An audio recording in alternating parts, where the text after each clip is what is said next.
Sunday, the World Series banner. Today, the championship rings. It's the day I've been waiting for. I mean, the banners was good for us and the fans, but this is the part that we get to take away.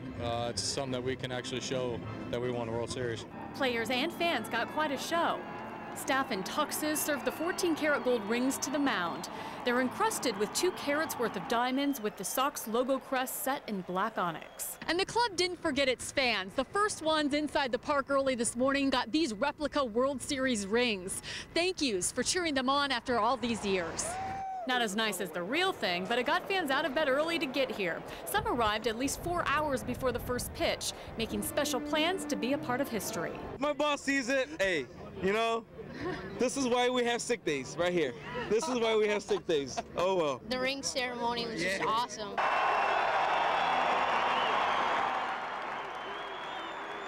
And an opportunity for fans to cheer on some of their favorites and thank players they lost in the offseason. It was an emotional day for Aaron Rowand, who was traded to the Phillies. I never really got a chance to say goodbye to the fans. And to be able to say goodbye to the fans here, it's great. And then after a few handshakes and snapshots, time once again to play ball. At the cell, Allison DeCastro, CLTV News. Parents and politicians, floats and friends all gather at today's 77th Bud Billiken Day Parade, all to drum up excitement for the start of the new school year. It get them in a mood. Sure enough, it get them in a mood. Senator Barack Obama is leading the effort as this year's Master of Ceremonies. This is just one of the wonderful traditions of Chicago. Not only do we have a chance to have great fun, but we also send a signal to our kids that summer's coming to a close, and it's time to start concentrating on, getting ready for school. Neighbors line the streets and celebrate. Some Southsiders say it's a shame this comes only once a year. We need to come out more often. I mean, it brings everybody together. Everybody together one last time before school starts, but some people are already playing hooky. My kids beg me to come, and I'm supposed to be at work. So you'll get me in trouble.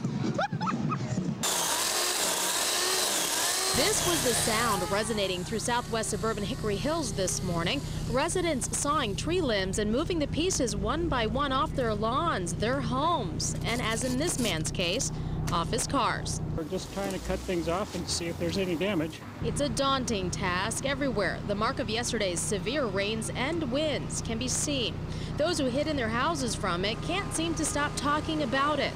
Tornado-like winds and torrents of rain. I seen the trees blowing, and all of a sudden my patio furniture on my deck just took off, just started flying. It was just a big boom, and we looked out the window and the whole tree was just coming down onto my car. In neighboring Bridgeview, cars continue to navigate flooded streets. About 24 buildings in Tri-State Industrial Park were structurally damaged. A few even collapsed. Everything from roofs off, walls down, a couple partial collapses. It was pretty significant damage. We had 2 semi-trailers overturned with cabs. It was an unforgiving storm that spared little, including the Bridgeview firehouse that flooded after the roof was damaged. It'll be worse if more rains come. They're not sure about that here in the southwest suburbs, but one thing they can count on is more of this, and this.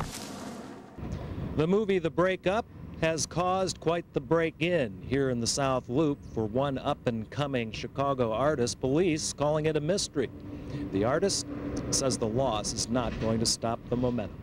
All of the glass from the front door of the gallery was broken in and shattered everywhere. Glass shards still cover the floor at the Francine Turk Gallery, and on the walls, hooks, where her paintings used to be. Someone, police say, broke into the South Loop Gallery Tuesday morning and stole 10 paintings worth $35,000. But these paintings are very hot right now. My sister's been through a lot. The painting you see over Vince Vaughn's shoulder right now, done by Francine Turk. As a matter of fact, all of the paintings in the movie's Condo were done by Turk. The thieves who stole the paintings from her gallery apparently thought they were the same ones. They might want to guess again. The pieces that were in the film are either owned by Universal or the pieces that were rented by them and returned back to me, my collectors have already nabbed up. So those were not the pieces that were stolen, but the body of work has continued, and those are the pieces that were stolen and that were hanging in the gallery. Witnesses say they saw two men wearing ski masks stealing the paintings just after 7 a.m. Tuesday morning. They immediately called police, but the thieves quickly got away. I'm so sorry. Oh, it's okay. Since the burglary, Turk's clients have been coming in to see how she's doing. Turk says she'll be fine and is ready to bounce back, in her words. I gotta get painting again.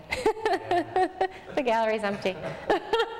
Back to work. After the break-in, witnesses say the two men escaped in either a brown or maroon van down the alley next to the gallery. Chicago police trying to track them down, and anyone with information is urged to call them right away. Francine, in the meantime, says she's just glad no one was hurt and is indeed already painting again.